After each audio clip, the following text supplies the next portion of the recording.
નમસ્કાર મિત્રો, Sanjay maths and science એકેડેમીમાં સૌનું સ્વાગત છે. આજે આપણે વિજ્ઞાનના પ્રકરણ 2 એસિડ, બેઝ અને ક્ષારમાંથી એક બહુ જ રસપ્રદ ટોપિક સમજવાના છીએ.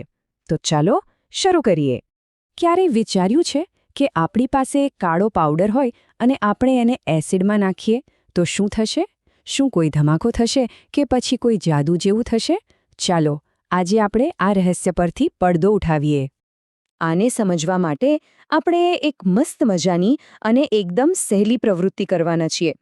આ પ્રવૃત્તિથી આપણે જાતે જ જોઈશું કે જ્યારે ધાતુના ઓક્સાઇડ અને એસિડ ભેગા થાય ત્યારે શું થાય છે.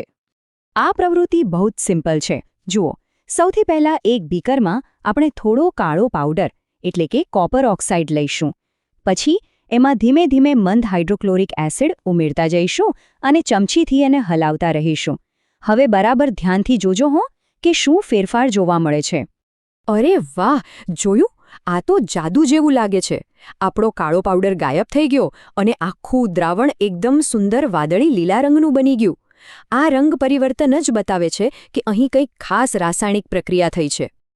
પણ સવાલ એ છે કે આ રંગ બદલાયો કેમ? આની પાછળનું વિજ્ઞાન શું છે? ચાલો એને પણ સમજી લઈએ.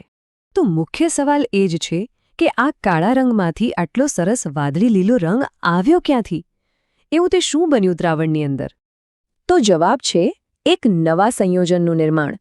જ્યારે કોપર ઓક્સાઇડ અને હાઇડ્રોક્લોરિક એસિડ વચ્ચે પ્રક્રિયા થઈ ત્યારે એક તદ્દન નવો પદાર્થ બન્યો, જેનું નામ છે કોપર 2 ક્લોરાઇડ. અને આ કોપર ક્લોરાઇડનો રંગ જ વાદળી લીલો હોય છે.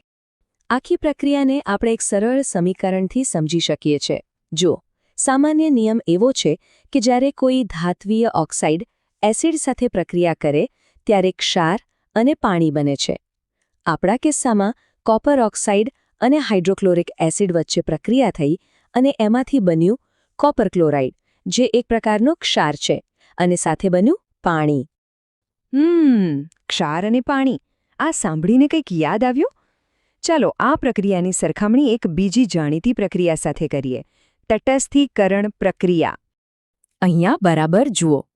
એક બાજુ છે બેઝ અને એસિડની પ્રક્રિયા, જેમાં ક્ષાર અને પાણી બને છે, અને બીજી બાજુ છે આપણી આજની પ્રક્રિયા, ધાત્વીય ઓક્સાઇડ અને એસિડની. અને એમાં પણ જુઓ, ક્ષાર અને પાણી જ બને છે. જોયું ને? બંને પ્રક્રિયાઓના પરિણામો તો બિલકુલ એક સરખા જ છે. આ કોઈ સામાન્ય વાત નથી. આના પરથી આપણે એક બહુ જ અગત્યના તારણ પર પહોંચી શકીએ છીએ. તો આ સરખામણી પરથી આપણે ધાત્વીય ઓક્સાઇડના સ્વભાવ એટલે કે એમના નેચર વિશે શું કહી શકીએ? એકદમ સાચું, કારણ કે ધાત્વીય ઓક્સાઇડ એસિડ સાથે બરાબર એ જ રીતે વર્તે છે જે રીતે કોઈ બેઝ વર્તે છે, એટલે કે ક્ષાર અને પાણી બનાવે છે. આથી આપણે કહી શકીએ કે ધાત્વીય ઓક્સાઇડનો સ્વભાવ બેઝિક હોય છે. અને એટલા માટે જ આપણે એમને એક ખાસ નામ આપ્યું છે, બેઝિક ઓક્સાઇડ.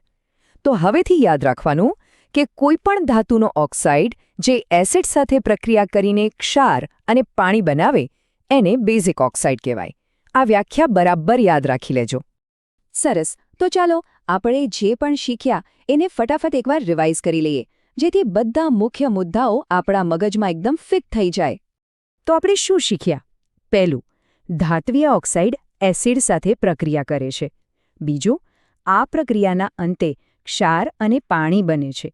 ત્રીજું, આ વર્તન કોનો જેવું છે? બરાબર બેઝ જેવું. અને એટલે જ છેલ્લો અને સૌથી અગત્યનો મુદ્દો, ધાત્વીય ઓક્સાઇડ સ્વભાવે બેઝિક હોય છે. છે ને એકદમ સરળ? આશા છે કે આ સમજૂતીમાં સૌને મજા આવી હશે. જો આ પ્રયત્ન ગમ્યો હોય તો વિડીયોને લાઇક કરજો, મિત્રો સાથે શેર કરજો અને Sanjay maths and science academy ચેનલને સબસ્ક્રાઇબ કરવાનું ભૂલતા નહીં. જતા પહેલાં એક સવાલ. આપણે ધાત્વીય ઓક્સાઇડની વાત કરી, પણ શું અધાત્વીય ઓક્સાઇડ પણ બેઝિક હશે કે પછી એમનો સ્વભાવ કંઈક અલગ હશે? વિચારીને મને નીચે કોમેન્ટમાં જરૂર જણાવજો. મળીએ આગલી સમજૂતીમાં.